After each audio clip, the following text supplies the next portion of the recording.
Professor Davi Barcelos, queria te agradecer e que tu nos contasse um pouco da tua trajetória e a gente vai conversando durante ela na suinocultura. Começando pelo começo, então, a veterinária, curso de veterinária, eu fiz aqui na Faculdade Veterinária da URGS, e na época eram 4 anos o curso, era um curso bem resumido, né? Os conceitos, depois, como eu me envolvi muito na academia, eu vejo que os conceitos mudaram muito naquela época para agora, mas eu acho que assim, é uma coisa interessante dessa época, que a veterinária era 4 anos, que a gente abordava com profundidade as bases, assim, eu acho que o exercício profissional não tinha tanto detalhamento, assim, de espécies, mas a gente era muito forte aí, né, anatomia, fisiologia, histologia, patologia, bioquímica, a gente tinha uma base muito forte nas ciências básicas, assim. E depois era tudo dividido em grandes animais e pequenos animais, então essa parte clínica mesmo do exercício profissional era bem resumido. Claro que não dá para comparar com hoje, mas eu acho que isso foi uma coisa que me deu assim uma segurança profissional. Desde sempre eu tive essa segurança, que eu entendia muito bem a patologia, histologia, bioquímica, anatomia, essas partes todas foram muito fortes, porque tinha muito tempo dedicado a isso. A gente tinha, sei lá, 4 ou 5 disciplinas por semestre e muita aula, né? O horário realmente era das 8 ao meio-dia, das 2 às 6 todo dia, e tinha atividade de fim de semana. Então, eu acho que eu guardo uma lembrança muito feliz da época. E a outra coisa interessante da época que eu fiz é que foi a primeira turma da URGS aqui, que teve mais de uma aluna mulher. Olha então, só. A primeira turma que teve 3 alunas foi a minha.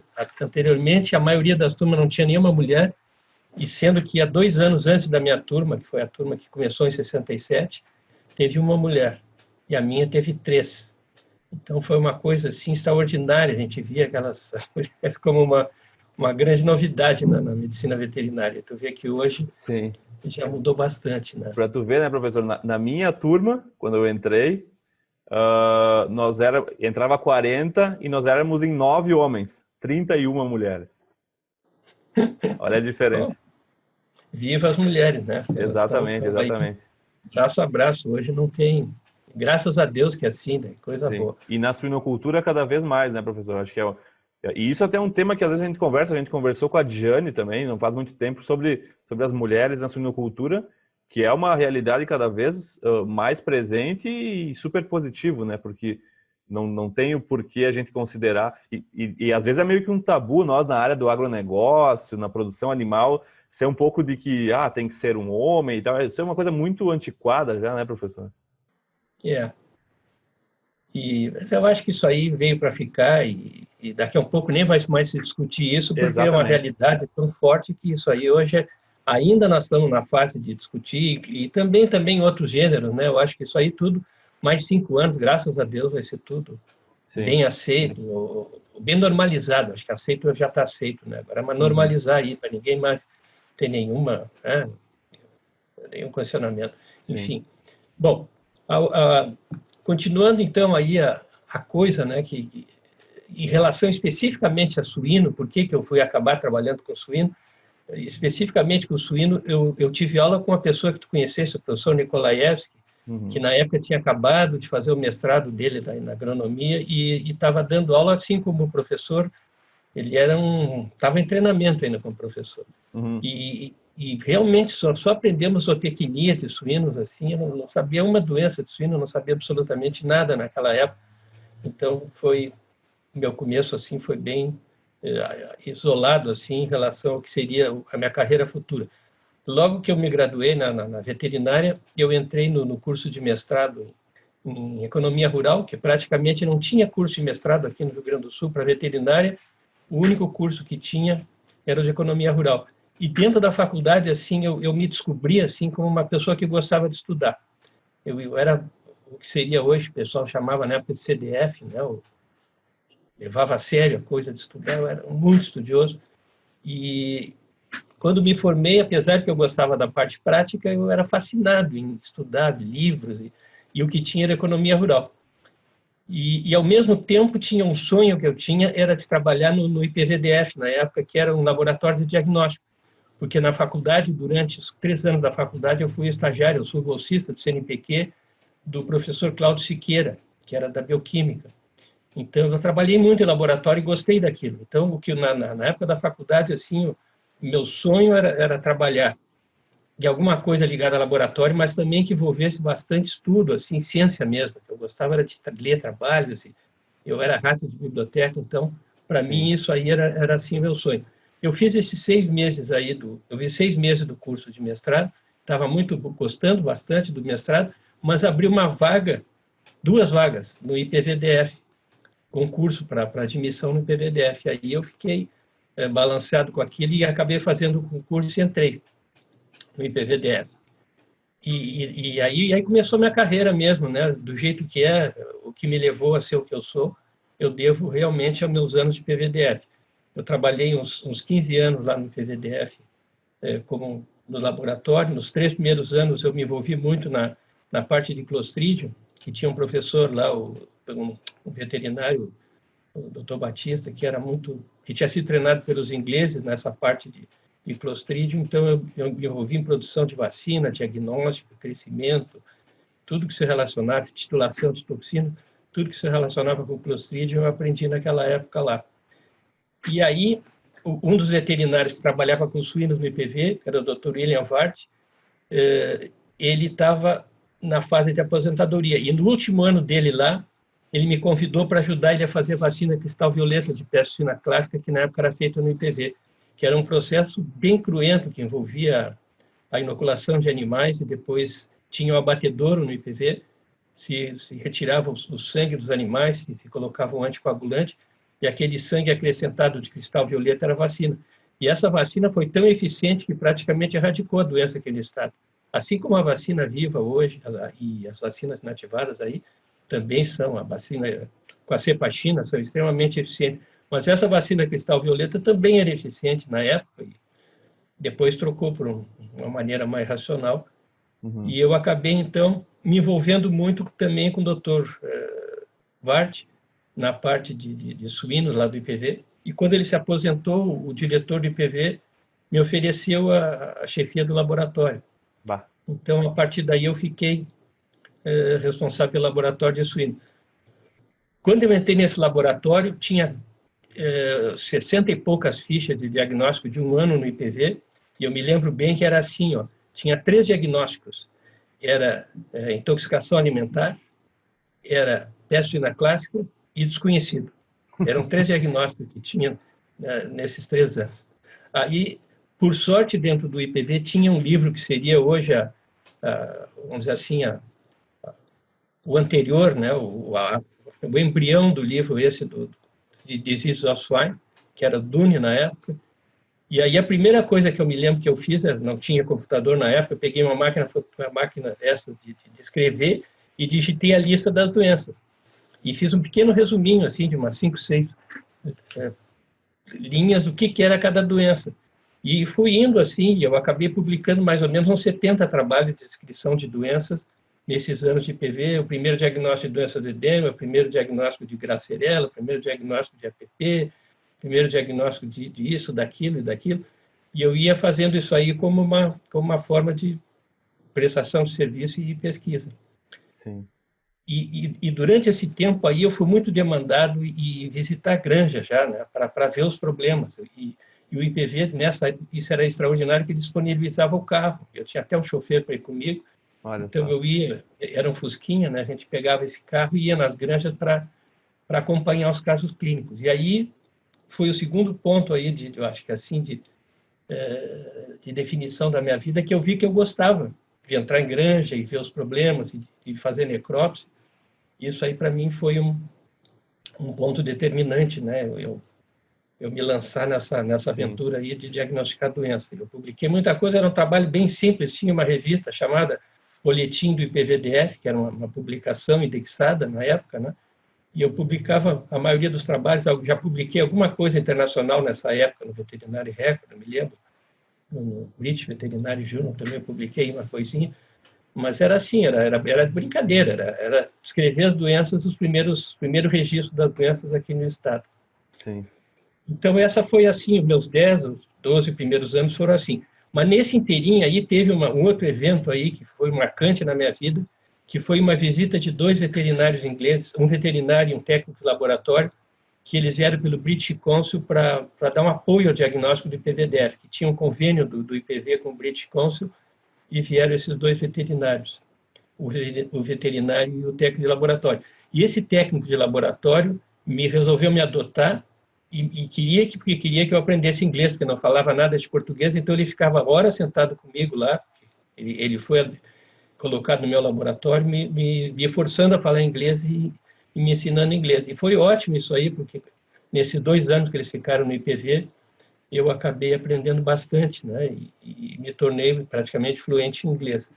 E 5 anos depois de eu estar no IPV, eles foram embora, e dentro desse pacote do convênio tinha vaga para 2 veterinários irem fazer mestrado na Inglaterra. E aí eu aproveitei essa oportunidade e fui indicado para fazer meu curso de mestrado lá. E aí eu fiz, em 75 a 77, eu fiz o curso de mestrado na London School of Hygiene em microbiologia, que era o que eu fazia na época, né? Os diagnósticos era a maioria bacteriológica, virologia era, na época que eu comecei, era praticamente ovo e alguma coisa de cultivo celular, não tinha nada dessa virologia genética moderna, que hoje realmente revolucionou, era tudo muito simples, né? A bacteriologia realmente estava mais desenvolvida na época. Então, eu tive uma experiência muito boa lá na Inglaterra, eu trabalhei com Escherichia coli e com Yersinia enterocolitica, né? 2 bactérias, e voltei com o curso de mestrado.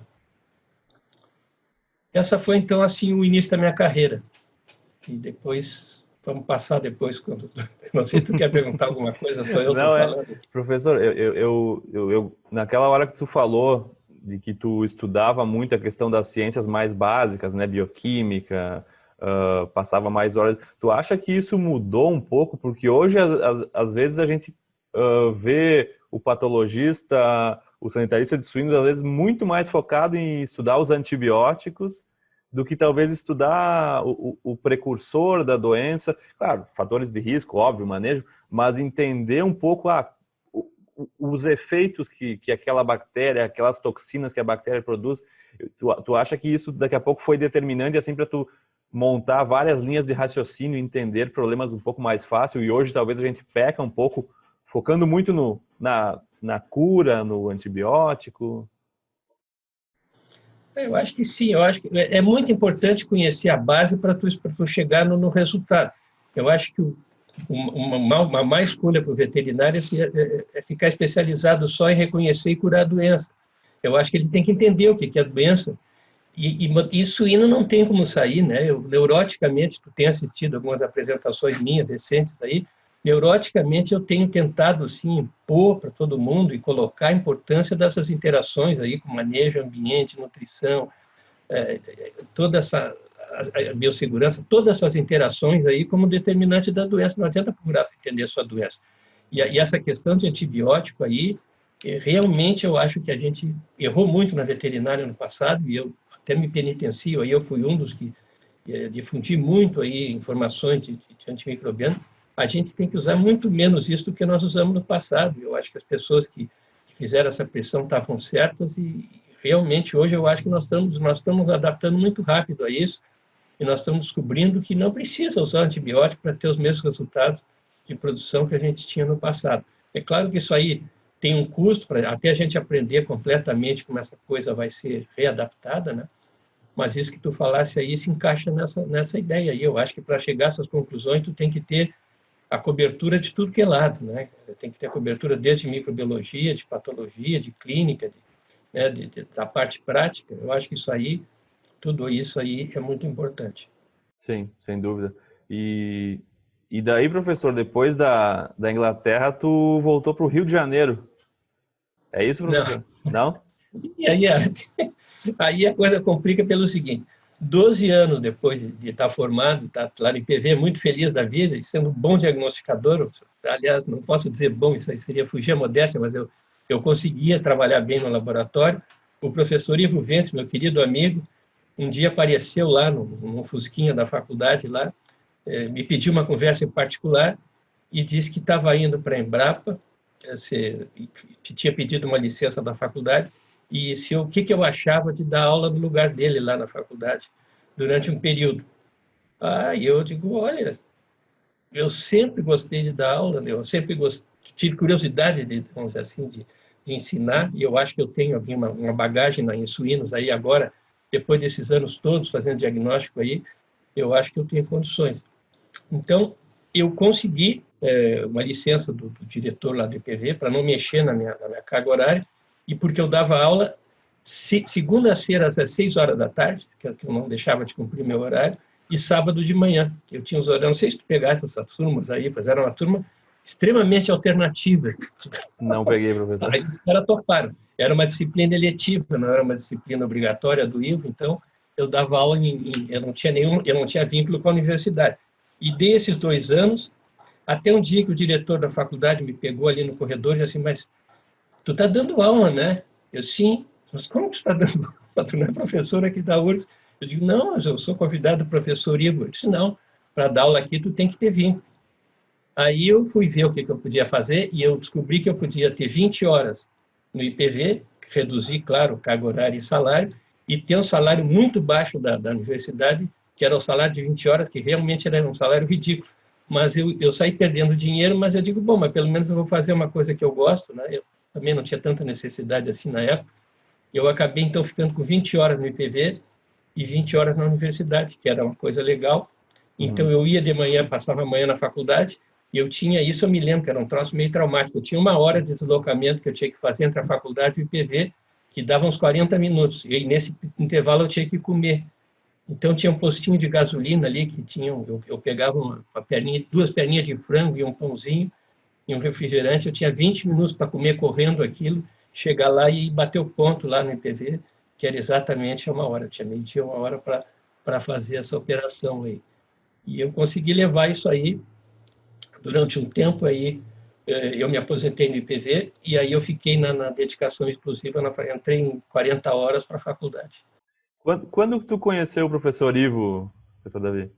Na época que eu comecei, que nós começamos, Jamil, era assim, tinha 5 veterinários que trabalhavam em suíno no Brasil. Eu não lembro todo mundo, mas era o Werner Mike, era eu, o Gilberto Moacir, ali da Xurs, era o Ivo, era o Yuri Sobestiansky, e tinha mais 1 ou 2 aí, o Ronaldo Reis, era pouquíssima gente, entendeu? Então, eu e o Ivo, assim, éramos os locais aqui de Porto Alegre, mas não tinha 10 nomes aí, isso no Cultura no Brasil. Eu até perdoo se alguém vê isso aí, eu estou esquecendo o nome, já é fruto da idade mesmo. Mas era pouquíssima gente que trabalhava nessa época em suíno. E aí eu comecei depois que eu entrei aí com tempo efetivo na faculdade, praticamente coincidiu com o início do pós-graduação. E desde o início do pós-graduação, eu achei aquilo assim uma coisa muito boa, né? E me envolvi bastante aí, cheguei a ser coordenador. E aí eu fiz até umas listinhas aqui para apresentar durante essa apresentação, né? Eu já orientei hoje aqui, entre orientações e orientações, 42 alunos, né? O que assim, realmente são pessoas que são hoje, mais do que os alunos, eu considero assim, amigos e pessoas que eu tenho orgulho, assim, né? De ter influenciado a vida deles e, de uma certa forma, ver que eu pude melhorar a vida de alguma dessas pessoas aí. E tu me conhecesse lá na faculdade, eu sou uma pessoa que eu não gosto de brigar, então eu mantenho as coisas bem light, assim, com meus alunos. Então, eu acabo sendo popular, assim, nesse sentido de não complicar muito. E se tem uma frase que eu gosto muito, é que não existe problema, existem soluções. Quer dizer, se tem um problema, imediatamente a gente tem que resolver e não ficar, né, sofrendo com aquilo, esperando que vamos resolver depois, vamos resolver agora. Isso aí tem que ser uma coisa, assim, bem rápida. Não, sem dúvida, professor. E eu sou extremamente grato também por mais que eu não tenha ido para a área da sanidade, né? Eu acho que só de estar próximo, né? Eu tenho tem uma dúvida, bato ali na porta, tu me apresentava lá não sei quantos artigos, mandava ler tal livro e tal. Acho que isso é uma coisa que é uma preciosidade, né? Porque comparando com a sua situação, né, professor, na sua época, onde tu foi um dos precursores, tu ia bater na porta de quem? Tu ia bater na porta do bioquímico, não tinha nenhum especialista em suínos para se basear. Então, eu falo em nome até dos nossos ouvintes, de todos os nossos amigos aí, que a gente ter em quem se inspirar é uma dádiva, né? É uma coisa muito boa e, de certa forma, molda o nosso caráter e nos guia profissionalmente. Eu acho que essa é uma grande saída, né? Porque a suinocultura brasileira evoluiu aí tanto nos últimos anos e é tão parâmetro de indicadores para o mundo inteiro, e ela é construída por pessoas, né? Por pessoas, por Claro. pesquisadores, por ciência, e eu sou super grato, e acho que a sinocultura inteira é super grata pelo teu trabalho, professor, né? Eu Elogio não gostei se de tudo que eu discute, né, fiz. Eu nem professor? agradeço, porque para mim assim isso é quase um parque de diversões, sabe? Eu adoro o que eu faço, essa questão de me relacionar com os alunos, com as pessoas e fazer o que eu gosto.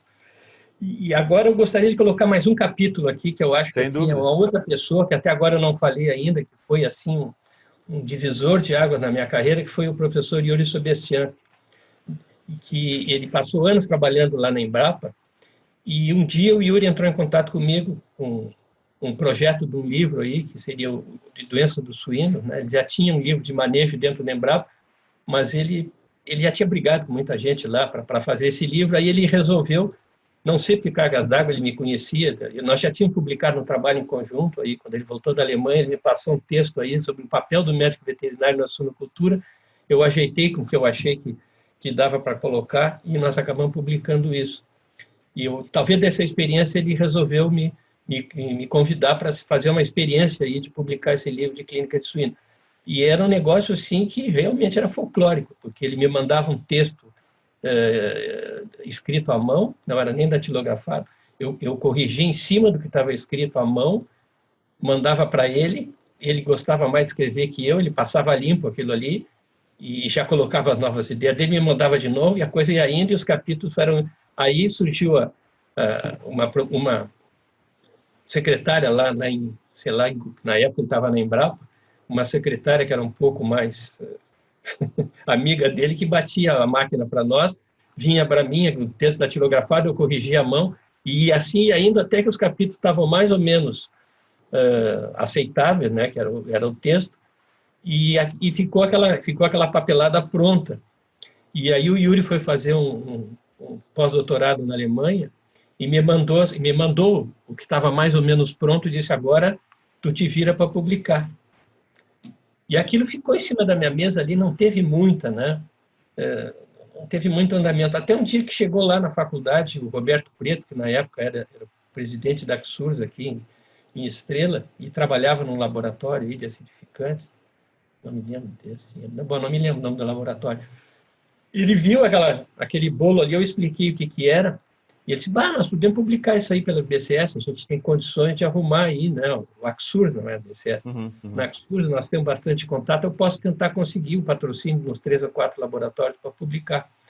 E aí foi essa grande surpresa que eu fiz para o Yuri. Aí eu, na época, eu tinha a minha primeira mestranda, estava comigo lá na faculdade, a Ana Lúcia Stepan, e aí tinha surgido computador, tinha surgido o WordStar, aquelas primeiras versões, assim, aquilo demorava um tempão para gravar, era naqueles disquetes, levava horas para gravar aquilo, mas de qualquer forma dava para corrigir o texto, era uma coisa revolucionária conseguir corrigir um texto no computador. Então a Ana Lúcia, que eu agradeço, tomara que ela assista isso aí, porque ela foi uma pessoa importantíssima nessa evolução desse livro na primeira edição, ela digitou tudo para mim, e eu sentava ali, catando milho ali e ajeitando, assim, dando a última corrigida, a edição final, eu fiz usando esse editor de texto, que era uma coisa da idade da pedra, assim, era um negócio super primário. Mas, pelo menos, o livro ficou decente, assim, ficou bem formatado, porque já foi bem corrigido, em função de que já tinha computador na época. Então, essa foi a primeira edição do Doença do Suíno. Então, eu coloco o Yuri, assim, como uma figura seminal, uma figura extremamente importante na minha carreira, porque o Yuri tinha uma fome, assim, de redigir livros, que era uma coisa, assim, eu não sei se tem paralelo no Brasil de alguém que tenha tanta vontade, tanto empenho em produzir livros assim no Brasil. E eu acabei sendo o grande parceiro do Yuri ali, nesses livros todos, eu coloquei aqui, né? Incrivelmente, foram 18 livros que nós publicamos em conjunto, né? Em todos os aspectos, desde farmácia até... tem 5 edições do Clínica de Suínos, tem livro de antibiótico, tem livro disso, livro daquilo. Então, foram no total 18 livros que foram feitos nessa parceria. Em algum momento, eu acabei sendo o primeiro autor de alguns livros desses aí, porque eram mais da minha área de atuação. Então, ele acabou sendo meu apoio em alguns livros, mas a maioria, assim, 70%, foram livros do Yuri. E também o Yuri tinha o apoio da Ana Sobestians, que é a esposa dele, que era muito boa em português e muito boa em formatação. Ela também cuidava com muito carinho aí da colocação das figuras nos livros e editar os livros para ficarem de uma forma bonita. Então, eu tenho muito orgulho dessa produção aí. E o Yuri faleceu recentemente. Eu tive a alegria, né, e a honra de estar presente até na cerimônia lá do espalhamento da cinza dele. Então, para mim, assim, o Yuri foi uma figura realmente muito importante na minha carreira. Sem dúvida, professor. Eu pude acompanhar, ver o Yuri em alguns congressos e a gente via que ali tinha tu e ele junto ali, tinha uma bagagem e a gente é super grato, porque imagina, né, professor, 18 livros e atualizações eu tenho uma pergunta que eu acho que fica claro, mas para ti e para ele, mas quando ele começou a te mandar os papéis escritos à mão, era por correio, né? Correio? Não Sim, era e-mail, né? Era uma coisa de louco aquilo, era impressionante. Cada semana chegavam 3 ou 4 capítulos, entendeu? Era um fluxo contínuo de coisas. Que fantástico. E no meio dessa minha correria toda, aí na hora ali, em algum momento eu conseguia sentar e fazer isso aí. E era puxado, papai. Era um negócio... Que genial, professor. Eu acho que esse tipo de história é meio que uma lição para o pessoal que às vezes diz que não está com tempo, ou meu computador não tá funcionando direito, não achei no Google. A gente tem exemplos aí como esse de que o problema não é tempo, é prioridade, é sentar a bunda na cadeira, buscar, ir atrás. Como tu falou, né? Não existem problemas, existem soluções, né? A gente focar mais na solução do que no problema. Eu acho que é um legado assim que tu e o Yuri também deixaram para hoje, na sanidade de suínos, a gente tem aí o livro Doenças dos Suínos como uma bíblia de doenças e que, sem dúvida, eu acho que eu duvido o veterinário de suínos que nunca precisou consultar esse livro, particularmente o Doenças de Suínos, né, professor? E vai aí uma notícia para os nossos fiéis fãs do livro Doença do Suíno. O livro agora está com a edição, com o passamento do Yuri aí, com consenso aí dos outros coautores. O professor Roberto Guedes está sendo meu novo coeditor aí do livro. E nós já estamos aí com 80% do trabalho concluído para editar ainda no ano que vem, aí, até o primeiro semestre, talvez no Sinsui, que está previsto para julho, aí, todos vão ter uma surpresa aí com a nova edição do livro, bastante melhorado. Agora, está todo mundo... Hoje o acesso a informações e a velocidade das mudanças foi muito alta no período da edição do livro anterior, que é 2012 a 2020, são 8 anos, né? Nesses 8 anos aí nós estamos fazendo uma cirurgia radical aí na melhoria desse livro. Aguardem aí que vai surpreender. Espero, né? Modestamente, eu acho que vai surpreender. Sem dúvida, sem dúvida. Professor, se tu tivesse que dar um conselho assim para o médico veterinário recém-formado ou que está se formando, para o profissional de suínos de campo, que conselho tu daria assim para ele falar, não, eu estou pecando nisso, eu tenho que fazer isso que o professor Davi falou? Eu acho que são duas coisas fundamentais. Primeiro, tem que levar a sério. O pessoal de campo tem que ir e só vai crescer e só vai evoluir na profissão se estudar muito. Também o camarada se afundar na rotina, só ir lá e fazer sempre a mesma coisa e cometer sempre os mesmos erros, não vai evoluir. Tem que estar lendo, tem que estar assistindo. Olha a quantidade de seminários aí eletrônicos que estão ocorrendo, pessoal. Tem que assistir tudo, eu assisto tudo isso aí. E não tem vergonha de dizer que eu pego a minha maquininha fotográfica e fotografo as coisas que eu acho críticas e depois eu passo tudo para o computador e crio um arquivo lá com o nome da palestra. Eventualmente eu posso até rever, né, alguma das lâminas aí que são melhores. Aquele cara deu aí uma patogenia muito interessante, eu vou dar uma olhada aí, estou montando uma palestra. Então, a pessoa tem que ter método e tem que querer estudar.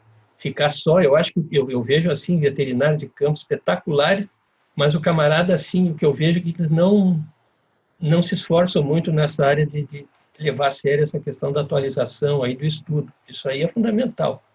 Eu acho que o diferencial é esse, as pessoas que crescem dentro das empresas e que sobressaem são aquelas que são muito dedicadas no campo, mas eu acho que às vezes não é erro isso aí, não é defeito, é a maneira da pessoa ser, que a pessoa é tão dedicada àquela questão do campo que ela se esquece de evoluir tecnicamente. Eu acho que tem as duas coisas tem que se equilibrar. Além da parte de campo, que o cara tem que ser dedicado, tem que ser sério, tem que ser responsável, ele também tem que estudar, porque senão ele vai sempre fazer as mesmas coisas ali, vai ser sempre um camarada extremamente querido nas granjas, mas dentro lá da corporação, ele vai ser reconhecido como mão de obra, não como um camarada criativo, né? Um camarada que possa galgar, vamos dizer, posições dentro da empresa. Exato. Não, eu acho que faz todo sentido porque eu acho que é uma questão de priorização do tempo, né? Às vezes a pessoa ela se sente muito ocupada porque tem que atender granjas, mas ele precisa priorizar também, fazer uma diversificação do que ele faz no tempo, né? Porque hoje, olha a quantidade, quem tem o Google Acadêmico, os alertas do Google Acadêmicos, botar aí artigos de suínos nos mais diferentes tópicos, tu recebe artigos novos todos os dias, né? Então, e em doenças que hoje, com metagenômica, com ciências fantásticas aí, então se tem uma atualização por dia, mais ou menos. Então, eu acho que é isso mesmo, né, professor? Às vezes a gente peca, óbvio, e a empresa, obviamente, que ela vai, às vezes, preferir que a gente vá para o campo do que estude, né? Mas a questão toda é que o profissional não é só... a gente não tem que focar só no emprego, né? A gente tem que focar na nossa melhoria produtiva, na nossa carreira. E cada vez mais, né, professor? Hoje as nossas gerações não entram num primeiro emprego e se aposentam nesse mesmo emprego, né? O pessoal hoje cada vez mais troca de emprego, então eu acho que é bem isso, né? Pensar uma reciclagem de às vezes alguns conceitos e atualizações, e acho que a gente encaixa o livro, se a gente está indo para uma terceira edição do Doenças dos Suínos, né, professor? É isso? Quinta edição, perdão. Atualizou muita coisa, né? Atualizou demais. É quinta edição porque os anteriores não tinham esse mesmo formato de livro grande, eram livros menores, né? Mas somando desde aquela do papel escrito à mão até essa altamente informatizada é a quinta edição. Sim. E essa quinta edição terá muitos autores novos, nós abrimos muito aí as oportunidades, tem muito talento novo no Brasil, então a gente está priorizando isso, fazer assim colocar na vitrine aí toda essa geração nova aí que está vindo, de grande competência, todos.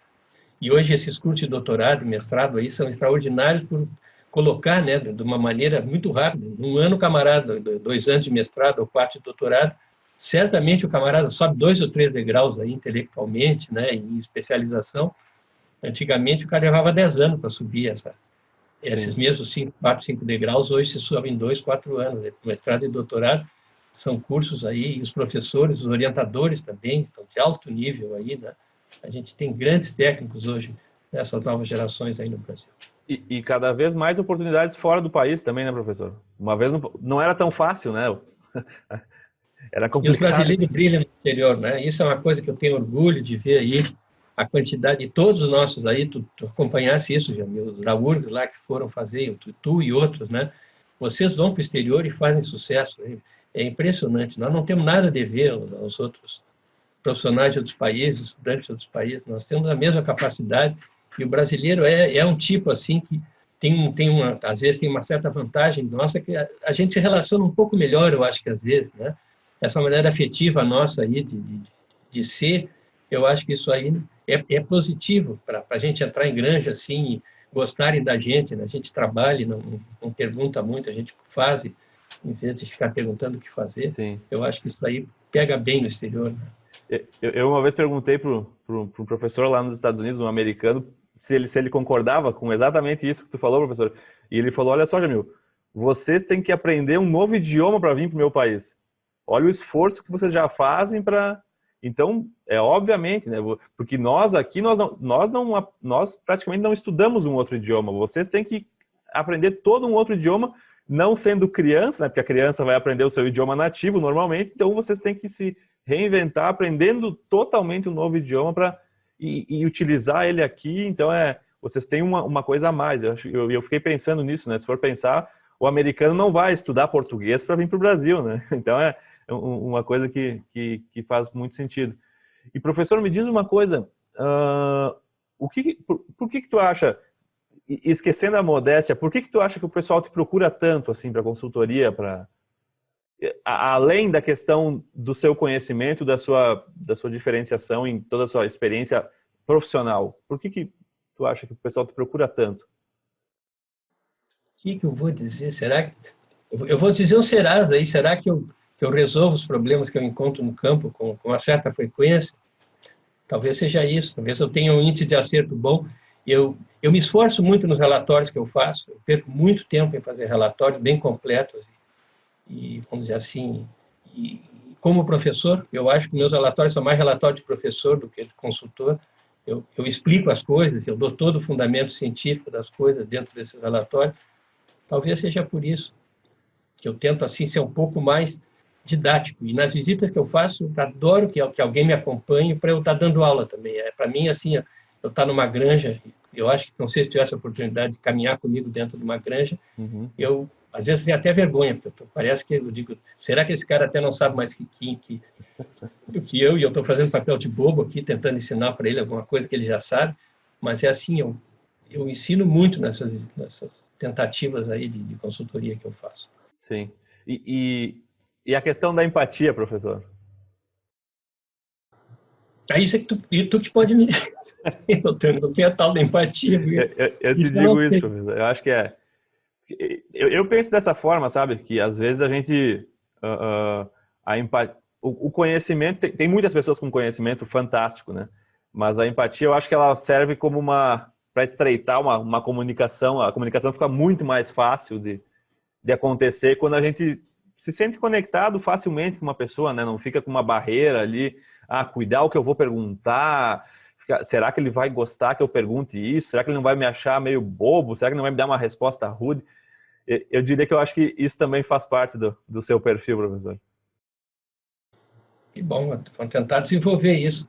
Sempre é tempo. Não precisa. Eu acho que tu tem isso muito bem desenvolvido, professor. Uma coisa que eu gostaria de te perguntar, assim, fugindo da área profissional, suínos, carreira, o que tu gosta de fazer quando tu não está pensando em suínos, carreira, trabalho? E até como que tu faz esse balanço entre vida profissional e vida pessoal?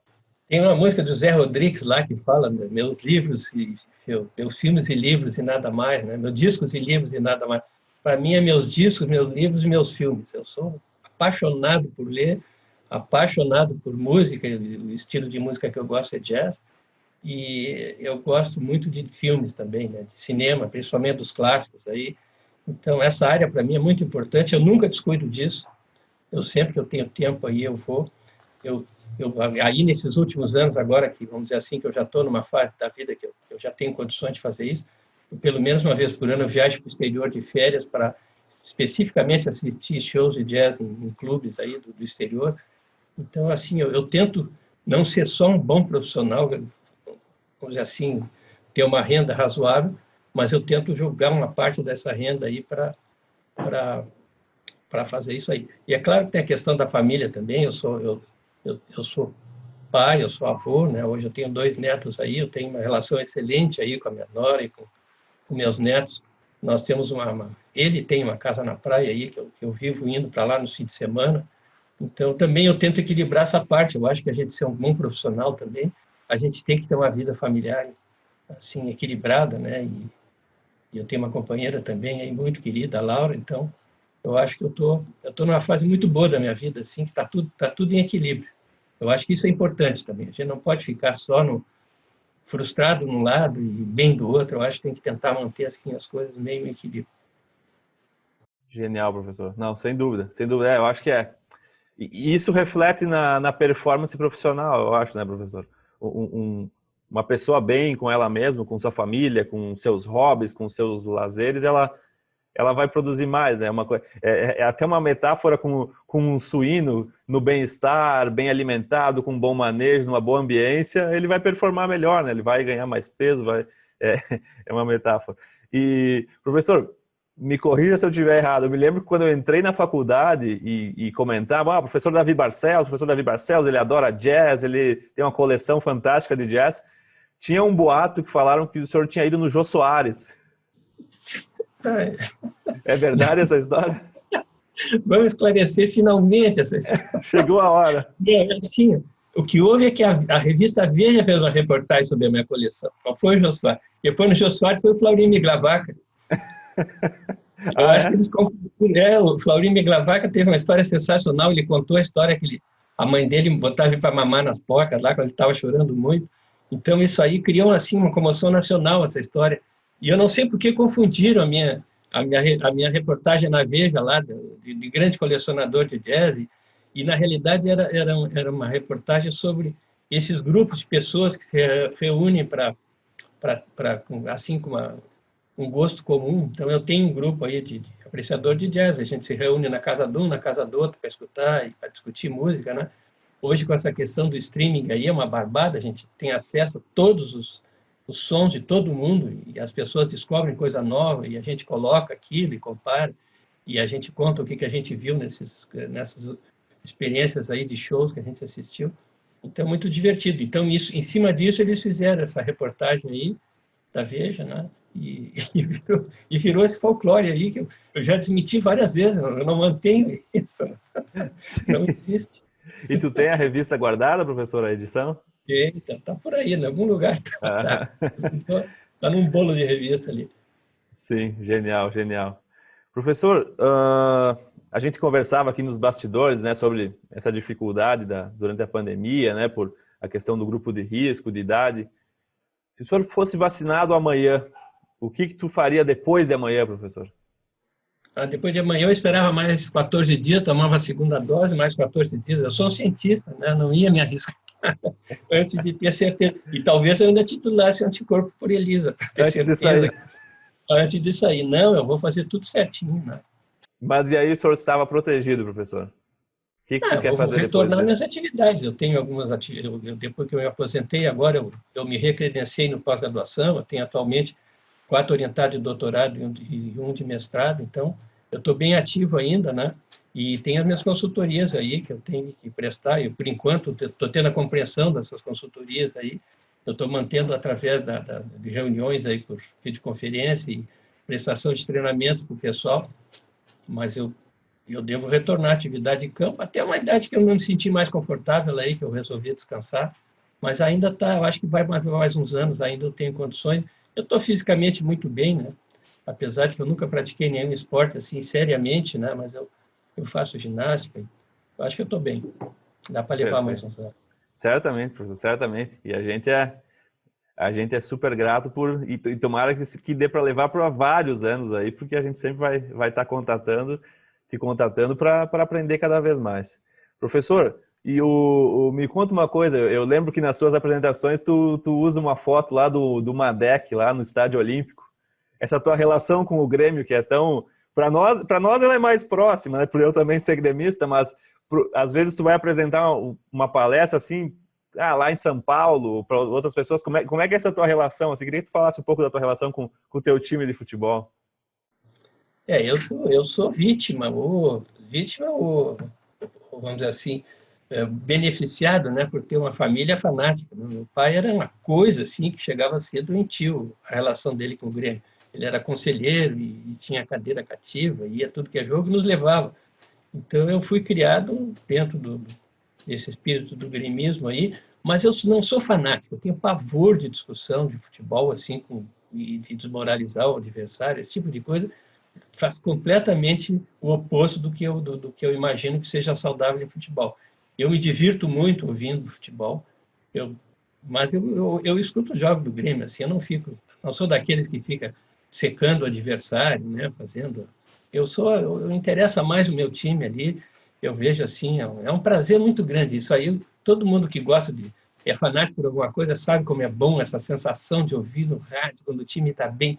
Quando está mal, a gente assume que está difícil, mas quando está bem, é uma endorfina, né? É uma Aham, endorfina de graça e gostosa, né? sim. Eu me lembro, professor, que uma vez, eu acho que eu estava na graduação, e daí a gente estava organizando aí um grupinho para ir num jogo do Grêmio, e alguém falou, professor, vamos conosco? Era na época do Olímpico ainda. E daí tu falou, não, não, eu comprei uma televisão nova, gigante lá em casa, por que que eu vou ir até o estádio? Agora eu tenho feito isso. Agora eu vejo os pay-per-view, esse aí. É um Aham, espetáculo, né? É né? mais confortável. Sem Depois dúvida. de uma certa idade, eu acho que sentar no negócio de concreto ali, né? Podendo estar lá numa boa, num sofá, né? Bem acomodado, com os pés para cima. Mas é a mesma coisa, né? Hoje em dia, assistir de casa.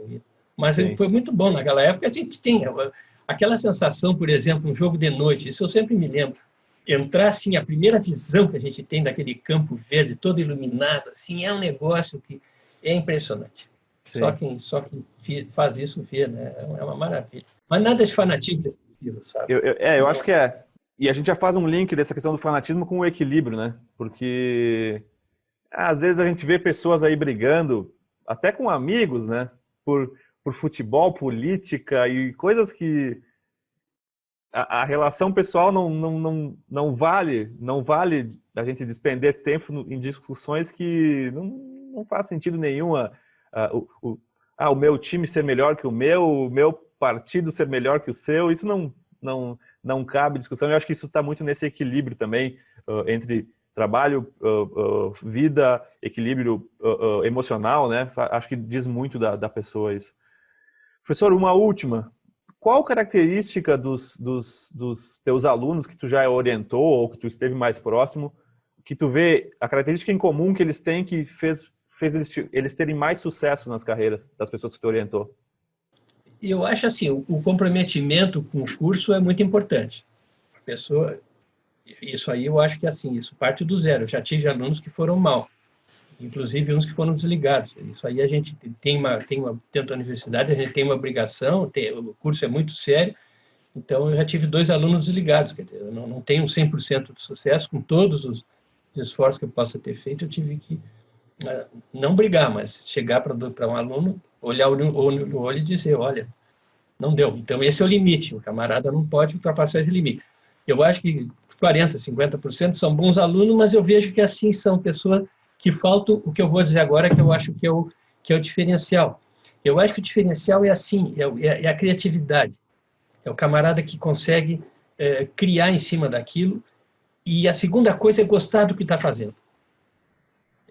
O cara tem que ser apaixonado por aquilo. Eu acho que o prazer de estar fazendo o curso, o prazer de estudar, o prazer de montar as boas apresentações para as aulas, a curiosidade, a gente nota os camaradas que fazem as perguntas nas aulas, são geralmente aqueles que estão mais comprometidos, eles estão curiosos, eles querem crescer na profissão, e não só obter um título, que se obter título sem ele sair dali mudado, entendeu? Sendo outra pessoa, não vai conseguir um emprego melhor, ele vai fazer o mesmo, vai ser igual, vai ser tratado dentro das empresas da mesma forma que foi tratado se não tivesse feito o curso.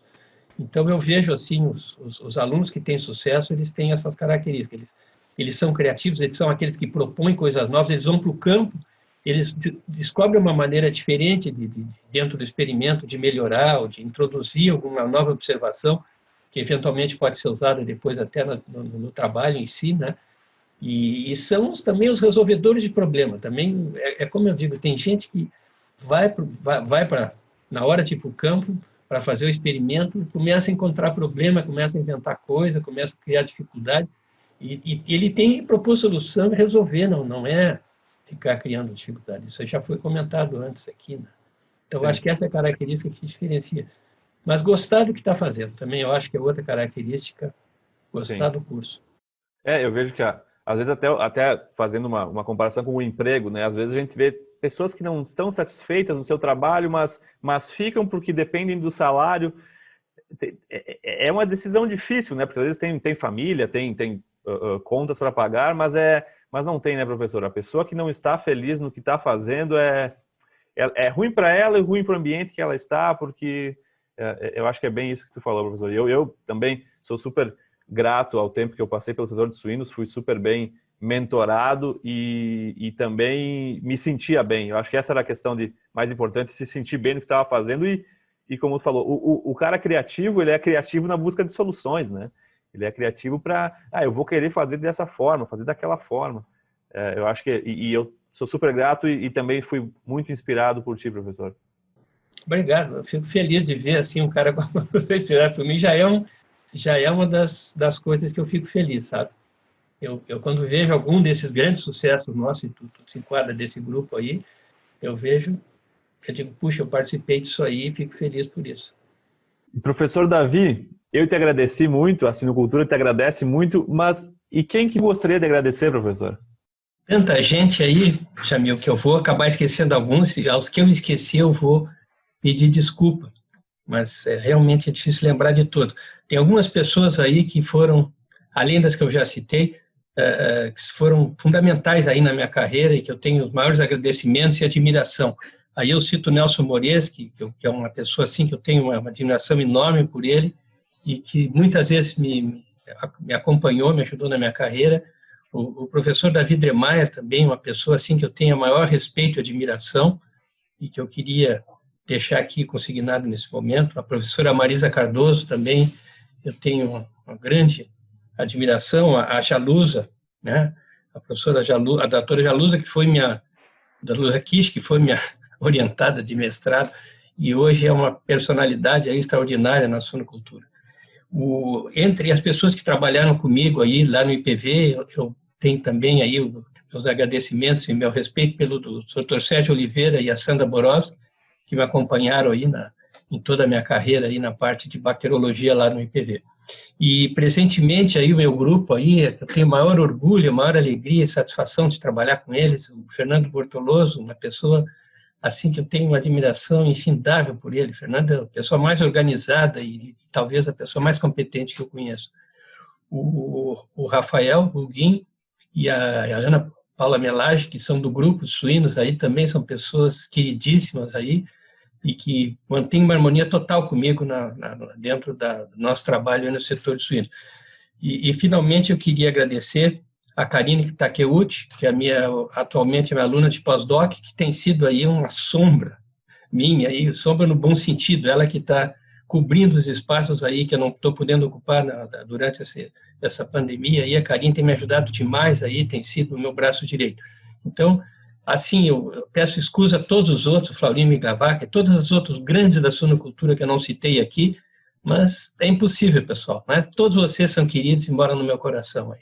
Sem dúvida, eu acho que é bem isso. A gente te agradece, mas tu tem muitas pessoas por trás, né? Hoje, atualmente, tu tem uma equipe fantástica que trabalha contigo no setor de suínos e várias pessoas que ajudaram a tu construir tua história, professor Davi. Muito obrigado. Perfeito, professor. Professor Davi Barcelos, muito obrigado mesmo pelo teu tempo. Eu de coração mesmo, sou muito grato mesmo, porque não só na minha vida, mas eu sei na vida de muitas pessoas, o teu perfil, o teu caráter, o teu conhecimento, tudo que tu embutiu de uma forma leve, de uma forma profissional e eu acho que quem nos ouve aqui certamente vai aprender com o teu legado e sem dúvida alguma agregou muito na suinocultura nacional. Professor, muito obrigado mesmo. Tá bom? Obrigado, Jamil, valeu. E vamos continuando então, vamos tocando para frente. Vamos em frente. Um abraço. Um abraço.